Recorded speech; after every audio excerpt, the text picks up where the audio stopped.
के मुख्यमंत्री अरविंद केजरीवाल को अंतरिम जमानत यानी इंटरिम बेल मिल चुकी है।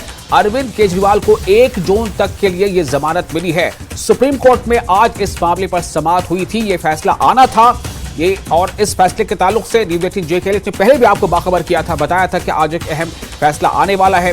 दिल्ली के मुख्यमंत्री, दिल्ली के सीएम अरविंद केजरीवाल, जो आम आदमी पार्टी के सर्वेसर्वा हैं, अरविंद केजरीवाल को अंतरिम जमानत मिल चुकी है, इंटरिम बेल मिल चुकी है। अरविंद केजरीवाल को 1 जून तक के लिए जमानत मिली है। तो जाहिर सी बात है कि ऐसे समय में जब ये चुनाव का माहौल है, हालांकि 3 चरणों के चुनाव पूरे हो चुके हैं, 4 और चरण बाकी है, और लेकिन इस समय भी मुझे लगता है कि ये आम आदमी पार्टी के जो नेता बार बार इस बात की उम्मीद कर रहे थे, तो शायद ये उनकी उम्मीदें पूरी होने जैसे है ये खबर। तो दिल्ली के सीएम अरविंद केजरीवाल को अंतरिम जमानत, अरविंद केजरीवाल को 1 जून तक के लिए मिली जमानत।